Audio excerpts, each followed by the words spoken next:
Buenos días, hermanos. Un gusto estar aquí. Iniciamos año, ya habíamos iniciado semillita, pero creo que vamos a iniciar también el año haciendo nuestros devocionales. A veces la rutina de la vida nos pasa y lo dejamos por fuera. Y es algo que hemos aprendido por mucho tiempo, pero lo dejamos ahí, ¿verdad? Y a veces nos cuesta.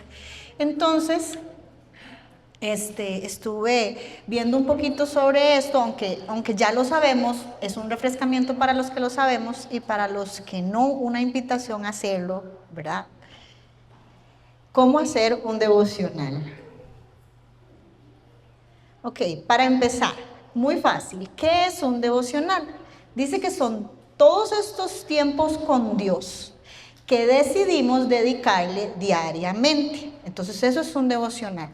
Cuando yo invierto tiempo y saco unos minutos del día para dedicárselo a Él, esto es diariamente. ¿Cómo puedo hacerlo? Yo puedo hacer un devocional familiar, ¿verdad? Con todos, con mis hijos, con mi esposo, ¿verdad? Puedo hacer un devocional en pareja y por supuesto, no dejemos de lado el devocional individual. O sea, usted puede hacer el familiar y el de pareja, pero eso no quiere decir que se quite el individual, porque el Señor tiene cosas específicas que tratar con uno diariamente. Ok, dice así: mas él se apartaba a lugares desiertos y oraba. Lucas 6:16. Jesús es un claro ejemplo de esos tiempos a solas.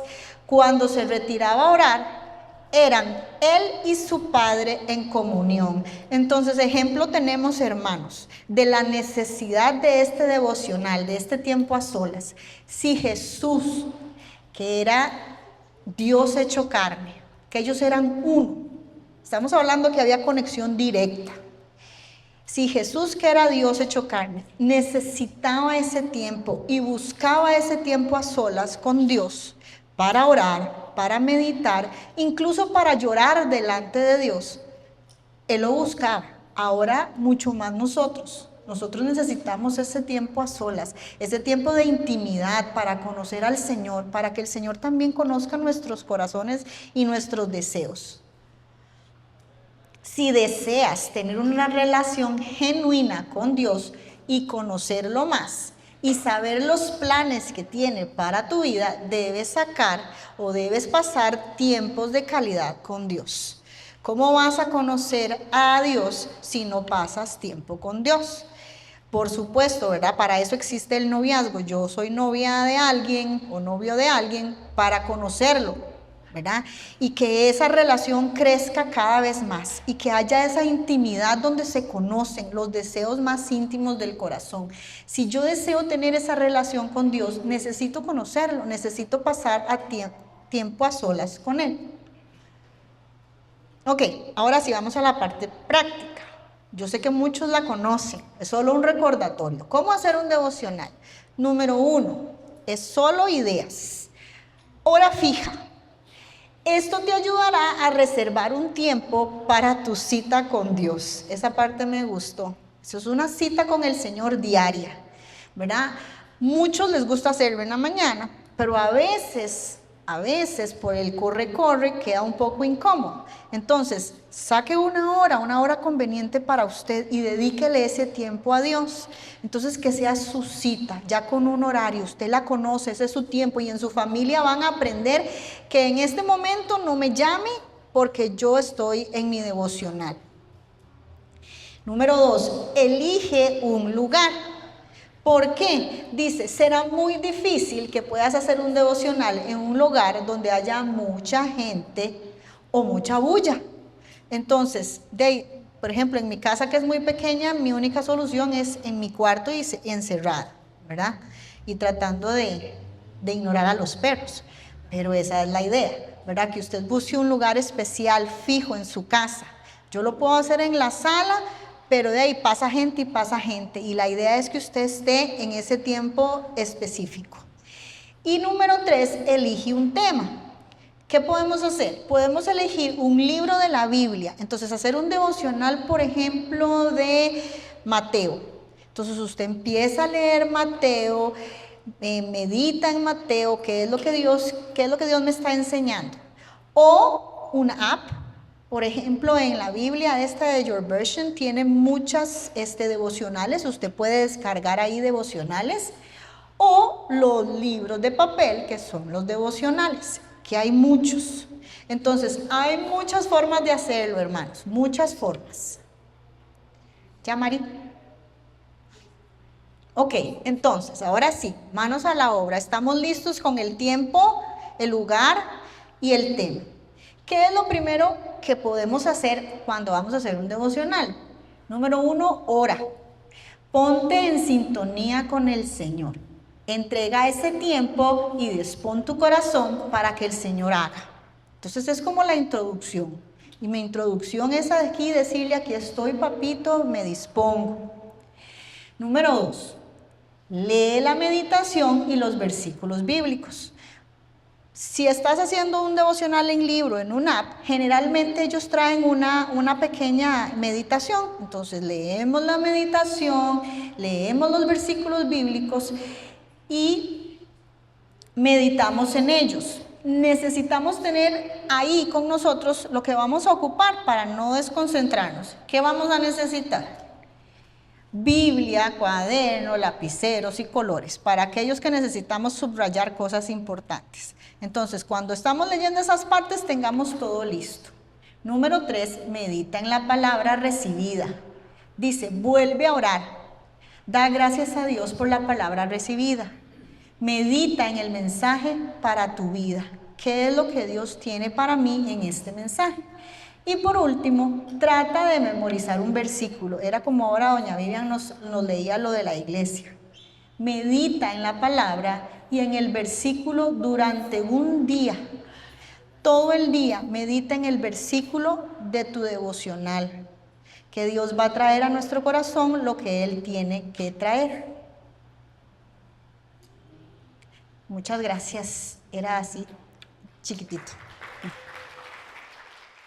Vamos a compartir la palabra y en esta oportunidad vamos a tener la última parte sobre este tema, Dios primero, las primicias.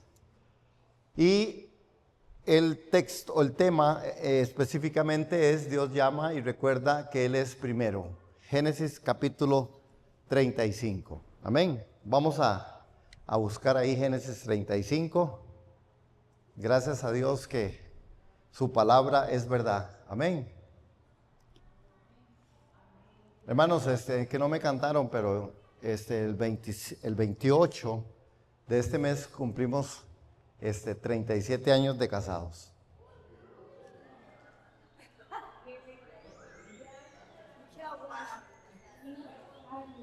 Que aguante. Que aguante, dice, fíjate. Yo soy Pero gracias por sus oraciones, gracias por mantenernos siempre ustedes aquí. No, es una bendición, mi esposa, mi familia y ustedes que son mi familia. Amén. Bueno, después de este corto comercial, era para que llegaran ahí. Dios llama y recuerda que Él es primero. Génesis capítulo 35. Hemos repasado durante estos domingos que hemos compartido esto con respecto a la primicia. La primicia es poner a Dios de primero por encima de todo. Y hoy que ministrábamos en medio de este tiempo, ¿verdad? Yo decía, de verdad, esto es parte de lo que Dios quiere que nosotros sigamos haciendo. Recordándonos que Dios es primero que todo. Y si Dios es primero, todo lo demás está bendecido y protegido. Hermano, eso es una verdad espiritual. Yo le podría hablar a usted de muchas cosas, pero esto es una verdad espiritual que trasciende en muchos espacios, que trae a veces discusión o polémica, pero es verdad. Si usted pone a Dios sobre todas las cosas, Dios sí sabe cómo bendecirlo. Aparte de que dice la Escritura que nosotros ya hemos sido bendecidos en Cristo Jesús, desde antes de los tiempos escogidos en Cristo Jesús. Es más, la bendición de Dios es una realidad que usted y yo ya tenemos. ¿Cuántos dicen amén? Ok, Bien, ¿qué vimos también, hermanos? Que el domingo pasado compartimos sobre este punto que tiene que ver con que llevar las primicias ante Dios no era solo un acto físico de obediencia, era un acto de fe, era un acto, es que se me fue aquí, se me fue allá. Muy bien, era un acto de fe y de gratitud. Entonces, llevar las primicias ante Dios no era solo un acto físico de obediencia, era un acto de fe y gratitud. Es decir, el pueblo estaba llamado a llevar físicamente su primicia, hermano. Es decir, ¿qué es lo primero en su vida? Es lo primero que usted le da a Dios. ¿Qué es lo primero en su vida? ¿Verdad? En ese tiempo la primicia era del campo, de lo que sembraban, ¿verdad? Jesús hablaba de que estaba bien, ¿verdad? Diezmar el eneldo, la canela, amén. Mas Jesús decía, sin dejar de hacer aquello, es necesario que usted siga haciendo eso. La gran discusión del diezmo, y es muy vacilón porque los que más discuten a veces lo discuten no es para no dar, es para dar sin ningún problema. Porque esta es una discusión que no tendría por qué darse, porque si uno agarra eso y le dice lo que dice Pablo, Pablo lo que está diciendo es, la propuesta de su corazón es un 10%, hágalo conforme su corazón. Pero entonces, ¿verdad? Decimos, haga usted lo que quiere o dé conforme su corazón. ¿Cuál es su corazón? Las leyes estaban escritas en el corazón. Y por eso es que Pablo trasciende ahí. Pero el tema es que las primicias ante Dios no es solo un acto físico de obediencia, es un acto de fe y de gratitud. Yo lo hago por gratitud. Lo que doy, lo doy por gratitud. Dios no está ahí en una tabla diciendo, mira, 9.1, 10.0. No, Dios está viendo tu corazón, mi corazón. En lo que doy, es que lo que doy no es solamente, hermanos, si fuera solo dinero, ¿verdad que a veces sería como más, para mucha gente o para la mayoría sería más sencillo, pero es tu tiempo, es mi tiempo, es los recursos que Él me da, es mi capacidad inteligente que Él me ha dado, ¿qué estoy haciendo con eso? Es mi capacidad de poder compartir y ayudar a otros, ¿qué estoy haciendo con eso? Es en todo, hermano, amén. Entonces, llevar las primicias ante Dios no era solo un acto físico de obediencia. Hoy vamos a ver algo que es extraordinariamente, y por eso dejé el tema para este día último, porque a veces nosotros creemos que estamos viviendo, que el cristianismo que vivimos es que Dios sí está en todo y es el primero en todo. Cuando vamos a ver a este hombre, vamos a ver cómo, voy a planteárselos así. Si yo le digo a usted, ¿qué cree usted que pasó con Jacob después de que, ¿se acuerdan la historia? Él sale de su primo Labán, él era un mentiroso, era un engañador, ¿verdad? ¿Sí se acuerdan? Fue donde Labán, Dios trabajó con su vida y le hizo lo mismo. Lo que hizo él a su hermano, se lo hicieron a él, nada más que Labán, ¿verdad? Y él creaba y tenía y se reproducían las cabras y las ovejas y el hombre se las quitaba y lo engañó siempre. Le dijo por una mujer, por una hija y le dio la otra, ¿verdad? Sale de ahí, Labán lo persigue, él hace un pacto, es Mizpa, sea Dios testigo entre nosotros, le dice a Labán, y él sigue adelante, él con mucho miedo de que Saúl lo matara, porque le había robado la primogenitura y le había robado todo lo que él era. Resulta que viene todo un problema y se acuerdan, en capítulo 30 viene por ahí y se encuentra en Peniel y lucha con aquel ángel, con el hombre de Dios, ¿verdad? Y entonces lucha y entonces le dice, no te suelto hasta que no me bendigas. Y entonces le dice, bueno, está bien, voy a bendecirlo. Y le dice, ¿cómo se llama usted? Tal, Jacob, ya no será su nombre Jacob, serás ahora Israel. Y lo tocó en el muslo y empezó a cojear, pero ya traía la bendición de Dios. que le cambiaran el nombre, ya no era Jacob, él se iba a presentar como Israel, príncipe, el príncipe. Hermanos, ¿usted cree que eso efectuó todo un cambio? ¿Quién podría creer? Usted podría decir, este hombre de verdad se encontró con Dios, peleó. Es más, ve el relato para que vea que lo que yo estoy diciéndole en este momento tiene que trascender y tiene que ser algo que nos afirme a la pregunta que necesitamos contestarnos hoy. Ahí estamos. Estamos en el capítulo 32. Y vean en el verso, para no ir hasta allá.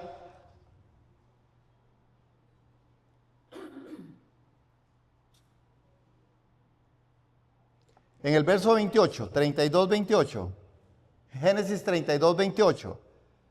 Y el hombre dijo, tu nombre ya no será Jacob, sino Israel, porque has luchado con Dios y con los hombres y has prevalecido.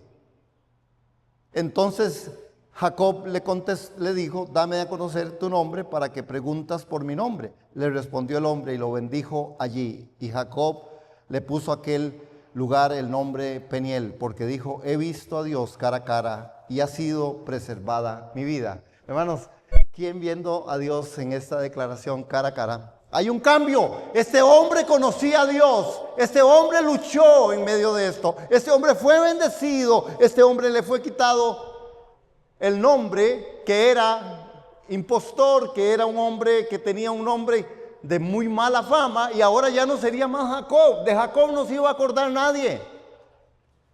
Se iban a acordar de Israel, porque Dios cambió el nombre. Esto implica que entonces este hombre es un hombre de Dios, es un hombre que conoce a Dios, es un hombre creyente, es un hombre convertido. Pero si usted ve el relato, y cuando vemos nosotros en capítulo 34, lo que acontece y lo que vamos a ver hoy en capítulo 35, en el capítulo 34 lo que acontece es que Jacob se va a Siquén. Para muchos estudiosos, uno de los grandes errores, o muchos expositores bíblicos creen que Jacob cometió un error trágico al detenerse en Siquén. Yo parcialmente estoy de acuerdo con eso. Sin embargo, yo planteo una pregunta. ¿Estaba Jacob preparado para ir a donde Dios lo está llamando? ¿Estaba Jacob preparado? Le cambiaron el nombre, era un creyente, era hijo de Dios, era cristiano, de los cristianos, meros cristianos, Jacob. Hasta que le cambió el nombre de Dios. Vio a Dios cara a cara, luchó cara a cara. Dice, esto será conocido, que usted peleó y prevaleció, hermanos. Es decir, usted es un auténtico cristiano. Sin embargo, ahí está el tema de la primicia. Dios no era el primero, según el relato capítulo 35 de Jacob. Entonces uno dice, Señor, recibió el milagro, recibió una transformación, recibió algo profundo de Dios como ningún hombre o como muy pocos hombres.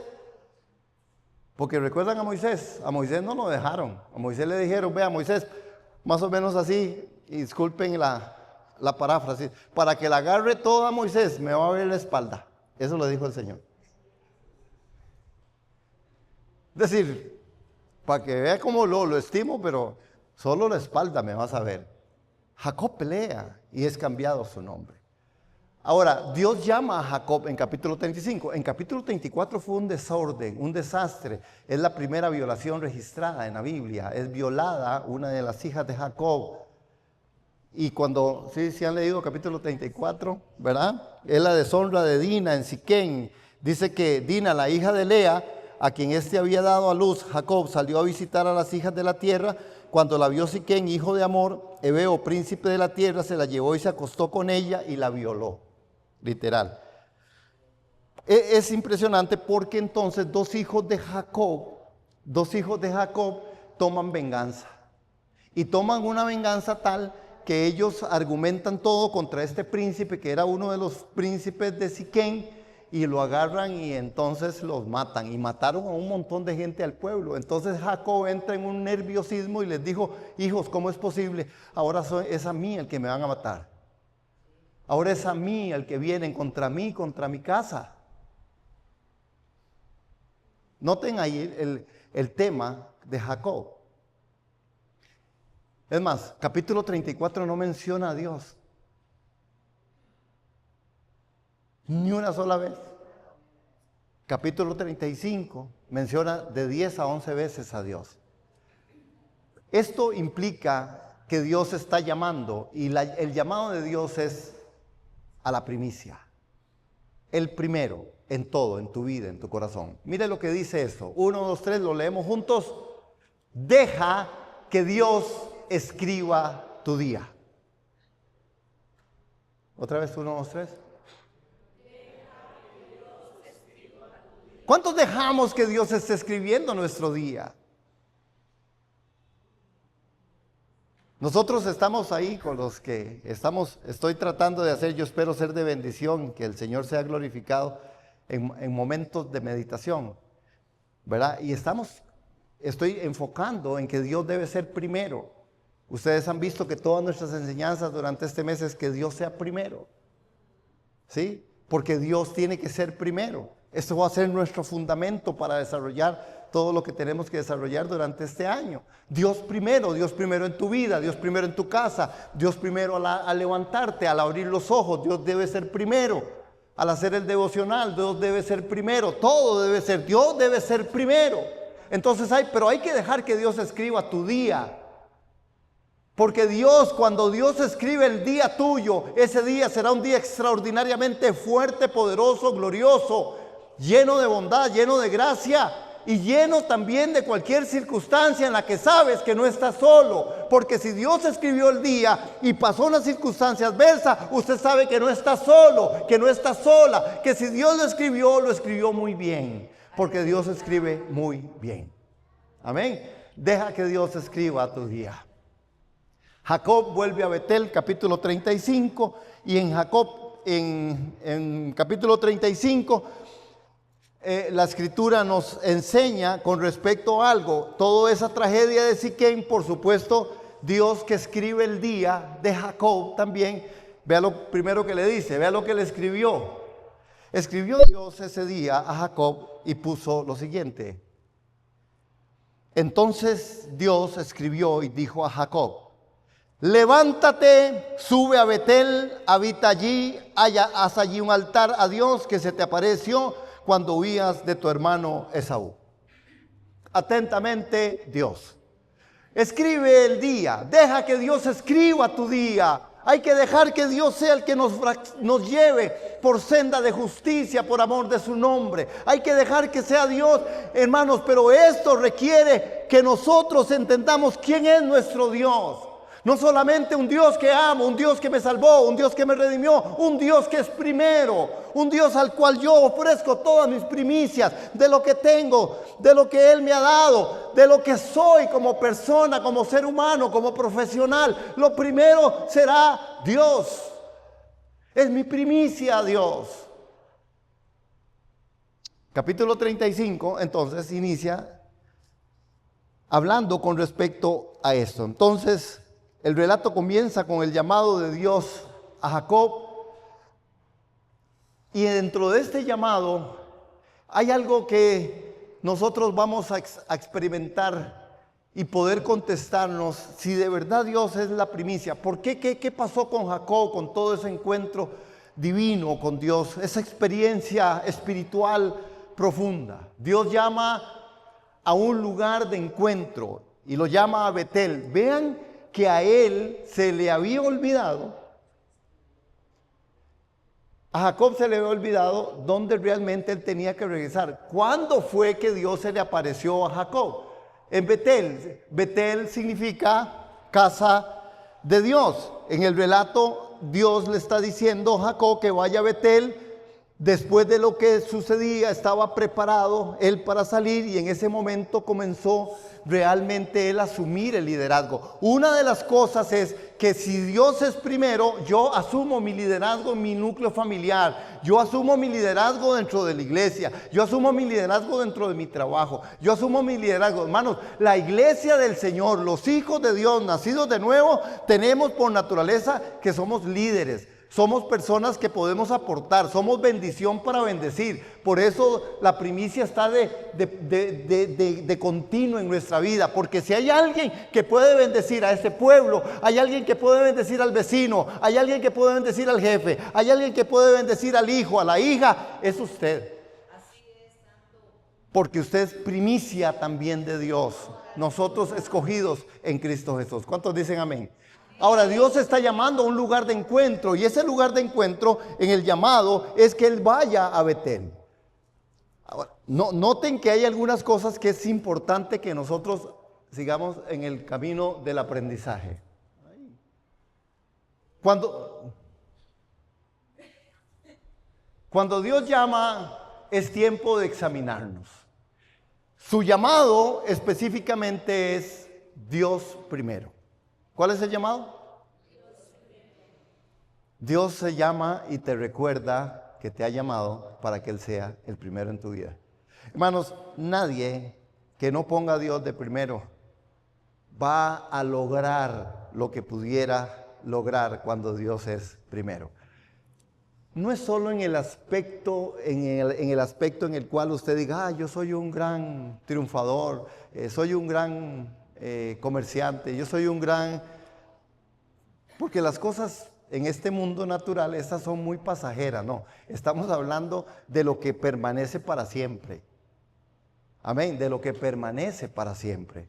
Y lo que permanece para siempre, lo que es eterno, eso es lo que Dios está trascendiendo y quiere que nosotros realicemos. El llamado es Dios primero. Cuando Dios llama, es tiempo entonces de examinarnos. Ahora Jacob asume un gran reto, hermanos, el reto del liderazgo. Y hay algunas tareas, vean el verso 2. El verso 2. Y Jacob dijo a los de su casa y a todos los que estaban con él, quiten los dioses extranjeros que hay entre ustedes, purifíquense y cámbiense los vestidos. Hermano, usted se puede encontrar ahora en el relato cuando Dios se confronta en Peniel, el ángel de Jehová se confronta en Peniel con Jacob, le toca el muslo, lo bendice y le dice, ahora sí, le cambio el nombre. Y el hombre seguía con el problema de los ídolos. ¿Se acuerdan cuando lo va persiguiendo Labán? Y Labán viene detrás de Jacob y le dice, devuélveme los dioses. Ustedes se trajeron los dioses. Y Jacob, por supuesto en inocencia, él le dijo, no, yo no traigo ninguno dioses. Porque dice que ¿quién los traía dentro de su vestido? La mujer de su vida, la esposa, se trajo todos los ídolos. Hermanos, aquí hay un llamado de atención para nosotros, los que tenemos que ejercer autoridad en cualquier área de nuestra vida. ¿Cómo es que estamos y no vemos que hay situaciones que deben ser cambiadas en nuestros núcleos familiares? Había una adoración falsa delante de mis ojos. Había algo que estaba haciéndose diferente, de una forma distinta, no agradable a Dios, en medio de mi casa, al puro frente. Jacob sí sabía. Por eso yo le digo, ¿era primero Dios para Jacob? No, él le dijo, está bien, me bendijiste y no te suelto hasta que no me bendigas, y si me bendices entonces yo me voy y lo bendijo, pero Dios no era el primero en Jacob. Entonces, ser cristiano es el primer paso de algo vital, importante, pero que nosotros nos examinemos a ver qué hay que cambiar y qué hay que quitar y si Dios realmente está siendo el primero en mi vida. Es que si uno pregunta, yo digo, ¿quién tiene a Dios de primero? Yo primero levanto hasta las 2 manos. El tema es en mi expresión de fe, en mi expresión de cristiano, en mi expresión de persona, en mi expresión de esposo, en mi expresión de líder, en mi expresión de servidor, en mi expresión de una persona que sirvo en el reino. ¿Cuánto de todo esto es Dios primero? Ese es el punto. Ese es el punto. Y ese es el punto que Jacob nos quiere enseñar. 3 tareas. Les dice a los hijos, por fin. Vea que si lo sabía, que fue lo primero que les dijo. Les dice de primerito nomás. En primer lugar, debían librarse de los ídolos o dioses extraños que se encontraban en su poder. Ahora, resulta impactante que les hubiera tenido que pedir semejante cosa. Recordemos que cuando Jacob había huido de la casa de Labán con Raquel y Lea, Raquel había robado los ídolos familiares. Aparentemente había viajado en el camello sentada sobre los ídolos. Y cuando Labán lo alcanzó en su vida, había negado con sinceridad, porque él no sabía que estaban ahí. Ahora, más adelante, cuando los ídolos fueron descubiertos, hubiéramos esperado que, teniendo en cuenta su conocimiento de Dios y su relación con Él, Jacob se había librado de ellos. Pero él no había hecho tal cosa, hermano.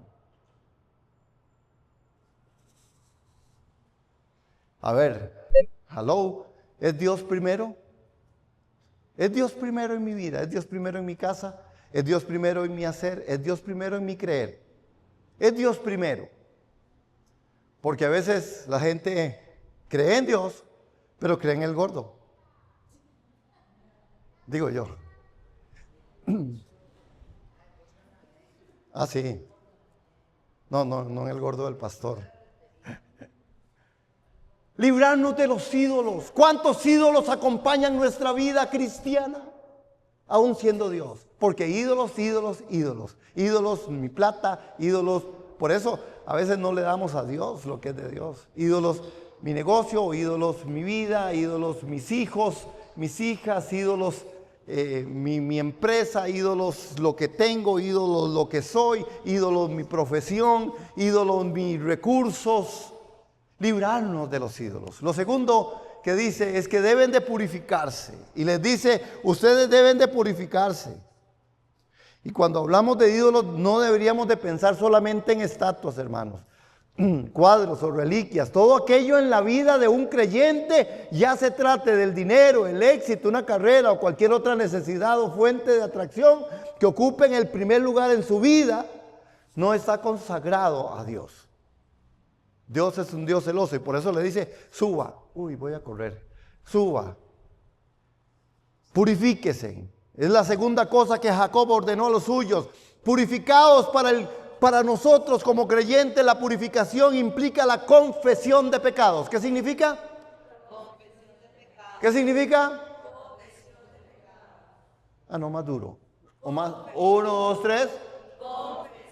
Confesión de pecado significa purificarnos. Hermanos, el que confiese el pecado se aparta del mal, haya misericordia. Pero ¿cuántas veces vivimos nosotros ocultando cosas o trabajando con cosas? Entonces, la tercera cosa que les pide es mudarse los vestidos. Y la tercera tarea requerida por Jacob fue mudados los vestidos. En otras palabras, liberados de las vestiduras viejas. Y en la Biblia, hermanos, las ropas, las vestiduras constituyen la imagen simbólica de las costumbres humanas, del modo de vivir y de pensar. Amén. Eso es lo que significa. Significa que las vestiduras van a constituir la imagen simbólica de las costumbres humanas, del modo de vivir. Y aquí había que mudarse. El apóstol Pablo dice, vístasen de Cristo. ¿Vístasen de quién? Vístasen de Cristo, vístasen de Cristo. Ya no más, dice, todas las ropas viejas, sucias, todas deben mudarse, deben de ser transformadas, deben cambiarse. Ustedes ya no pueden vivir más así. Vístasen de Cristo. Jacob, en medio de todo esto, está ahí. La petición de Dios es impresionante. En Génesis capítulo 28, verso 15, hay una promesa que Dios le había dicho a Jacob y que también nos la ha hecho a nosotros. ¿Por qué lo creo así? Porque cuando nosotros ponemos a Dios de primero, las promesas que aparecen en las Escrituras nos dan la autoridad espiritual para que nosotros, de verdad, desde la perspectiva en que somos hijos de Dios, herederos y coherederos juntamente con Cristo, podamos reservar y tomar de esas bendiciones. ¿Cuántos dicen amén? En 28:15 lo que dice es lo siguiente. Él le dijo a Jacob: no te abandonaré hasta cumplir con todo lo que te he prometido. Si usted quiere llevarse para su casa algo, hermanos, esta mañana es necesario tomar esto, pero en la revisión de que Dios es primero, en la revisión que Dios tiene mi primicia, en la revisión de que yo soy honesto, sincero y transparente delante de su presencia. Vamos a leerlo juntitos. 1, 2, 3. No te abandonaré hasta cumplir con todo lo que te he prometido. En Génesis 28 Dios le había hablado. Por eso, hermanos, es que Dios nos da las promesas, pero Jacob no estaba viviendo. Jacob era un cristiano que no era cristiano. Era un cristiano que sabía muchas cosas, que vivía en un momento, pero no estaba poniendo a Dios de primero. Para él, Dios no estaba de primero. Había una crisis, había una situación, había una circunstancia. Y él no estaba ahí, hermanos. Había idolatría en su casa. Había situaciones que no se estaban permitiendo, que nosotros no debemos de permitir en nuestra casa, el templo del Espíritu Santo, en nuestra casa, en nuestro núcleo familiar. Hay cosas que no debemos de permitir. No se deben de permitir por amor a las personas, hermano. Nosotros creemos que hacemos un bien a alguien permitiéndole el punto pecado. Una cosa, es que ya me metí, Señor Jesús. Bueno, aquí voy. Vamos a ver cómo salgo. Es que es esto, hermanos. Porque uno puede decir, bueno, yo tengo un hijo, una hija, un esposo, una esposa, que no vive conforme el corazón de Dios, que no vive conforme las reglas de Dios. Entonces resulta, yo no voy a echar a mi hijo, a mi esposo, a mi hija, a mi esposa, porque no cree en el Señor, ¿verdad? Eso es como, sí, yo soy de ese pensamiento. Yo creo que usted no tiene que echarle afuera porque no creen en el Señor. Todo lo contrario, la Biblia nos enseña que usted debe ser testimonio para que su testimonio arrastre al conocimiento y con cuerdas de amor pueda venir esta persona al conocimiento de Dios. Amén. ¿Estamos claros hasta ahí? Lo otro es que hay otro paso, que es que normalmente es como una ley de la física. Por ejemplo, si yo estoy aquí arriba y usted está ahí abajo y yo voy a tratar de alzarlo a usted y usted va a tratar de bajarme, ¿quién cree que gana? El de abajo. El de abajo, no importa si no tiene tanta fuerza como yo, me va a tirar abajo. Ese es el gran problema cuando se convive en medio de estas situaciones y nosotros no ponemos las reglas del juego, no marcamos la cancha, no marcamos los límites. Los límites deben ser marcados y poder decir entonces a la situación pecaminosa en medio de mi casa, no, en medio de este techo vivimos de esta manera. Aquí se practica esto. Aquí se vive esto. Ahora, si usted no lo practica, si usted no lo quiere hacer, si usted no lo quiere vivir, usted tiene que saber que hay un respeto y que aquí se guarda esa comunión. Hermanos, eso no es tan difícil de hacerlo, pero casi siempre los conflictos familiares en medio de todas estas situaciones de pecado, en medio de una casa, lo que hacen es abordar la casa. La casa se ve contagiada y contaminada porque entramos en discusiones, porque aquellas personas se propaga tanto el asunto que se quiere hacer lo que se dice, lo que aquella otra persona que no tiene los principios bíblicos quiere trascender. No.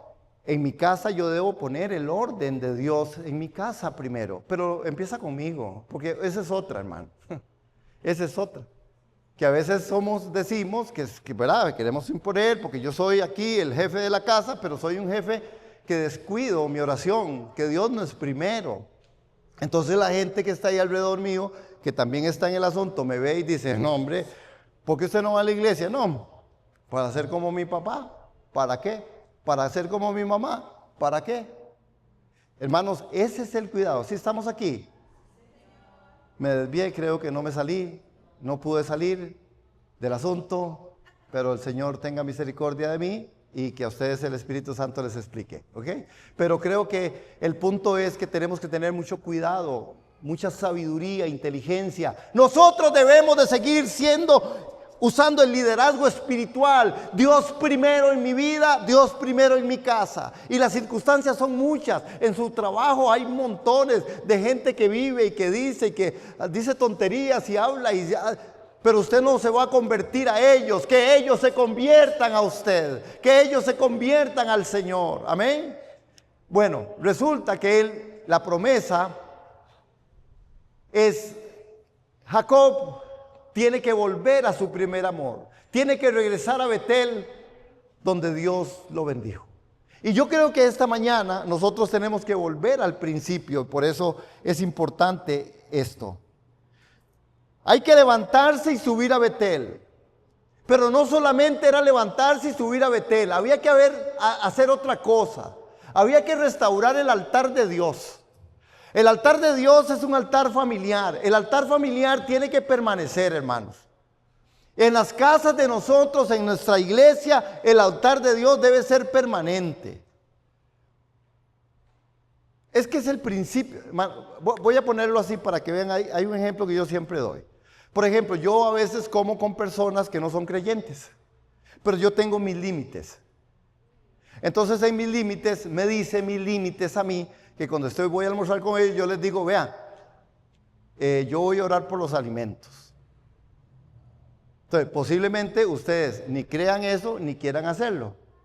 Eso no es un problema mío, eso es lo que yo les digo, pero yo sí voy a poner mi límite. Mi límite es que yo doy gracias a Dios por los alimentos, y lo hago, y después ellos ya comen. Algunos se incomodan, porque yo oro estratégicamente. Y después me preguntan, pastor, ¿y ustedes siempre hacen eso en todo lado? Entonces algunos, sí, vea, yo lo hago. Uno me dice, yo lo hago pero como en la casa, sí, pero quedito. Y me hago así, digo, gracias, Señor, y ya. Dice, pero es que usted como que hasta un mensajito bonito, muy bonito, qué bonito que ahora. Pero esos son nuestros linderos. Podemos hacerlos respetando que el otro no lo va a hacer, que el otro no lo quiere hacer y que el otro no le ha amanecido. El restaurar el altar de Dios implica, hermanos, que nosotros debemos de estar a cuentas con Dios, de acuerdo con Dios, que Dios es primero. Abraham, Isaac habían edificado altares, ahora Jacob también quiso erigir uno como un testimonio a Dios. Jacob estaba recordando aquel día en que huyó de la casa, del hogar, como un joven solitario, hermanos, y con nostalgia. Los años habían pasado y Dios ciertamente le había sido fiel, y en ese momento de su vida le ordenó volver a Betel. Es como si le hubiera dicho, tienes que regresar a Betel, tienes que regresar al lugar donde empezaste, debes comenzar de nuevo precisamente ahí.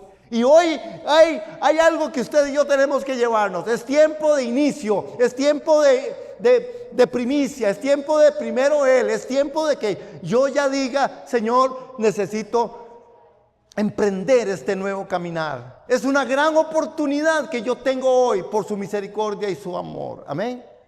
Él está con nosotros. Amén. Ahora, noten esto. Yo quiero que leamos esto, porque esto es un principio de una restauración del altar de Dios. Al contar tres lo leemos. 1, 2, 3. Dios te escogió para un propósito. No te rindas. Otra vez. Dios te escogió para un propósito. No te rindas. Amén. Restaurar el altar con Dios implica que hay un escogimiento. Dios llama a Jacob a Betel y le dice, hágame un altar para que usted se acuerde, porque Dios es un Dios presente. Dios no es un Dios lejano. Cabe añadir, hermanos, que este altar tenía que ver con muchas cosas, y dentro de esas cosas era que Jacob no se olvidara quién fue el que lo restauró, que Jacob no se olvidara quién fue el que lo salvó, que Jacob no se olvidara quién era el que le había cambiado el nombre, quién era el que le había dicho. Es más, vean la secuencia y voy terminando con esto, porque Génesis 35:9, hay más, pero yo quiero ser respetuoso del tiempo. Génesis capítulo 35, verso 9, hay un pacto renovado, y dentro de este pacto renovado aparece esto. 35:9 de Génesis, vuelve otra vez Dios y les dice lo siguiente. 35:9.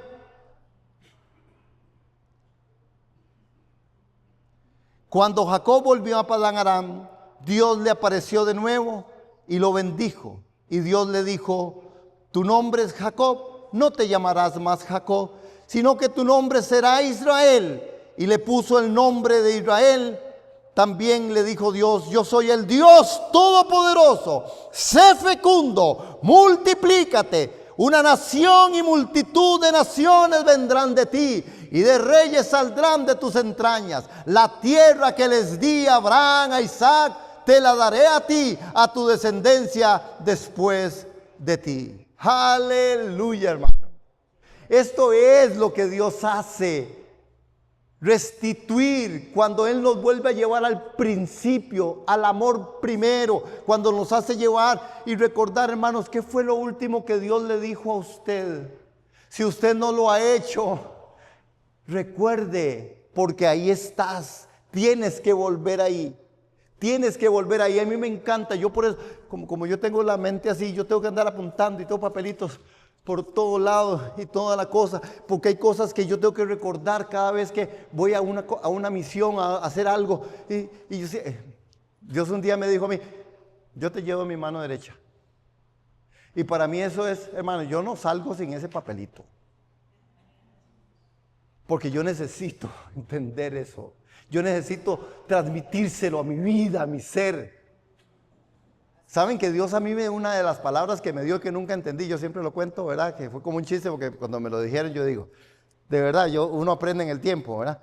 Dice, aunque pases por las aguas no te mojarás, aunque pases por el fuego no te quemarás, ¿verdad? Imagínense, yo, dice que recién convertido porque ya había hecho una oración de fe.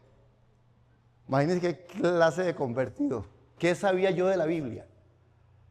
Y me dan esa palabra, pero esa palabra ha sido sostén en mi vida en momentos duros, arduos, difíciles, en los que uno pasa no por causa de la esposa, sino por causa de uno mismo. Hay que ser claro, porque si no se me va el almuerzo. Entonces, hermanos, no. Ese es el punto. El punto es que no, Dios es un Dios que restituye. Dios es un Dios que sabe cómo llamar las cosas. Él es el que llama las cosas que no son como si fuera. Pero nosotros necesitamos ponerlo de primero. Las primicias, todo lo primero es de Él, hermano. De lo que usted tiene, de lo que usted recibe, de lo que usted es, de lo que usted va a ser. Al despertar, al abrir los ojos, lo primero debe ser Él en tu vida. Es carácter, es motivación interna para hacer lo correcto, cueste lo que cueste.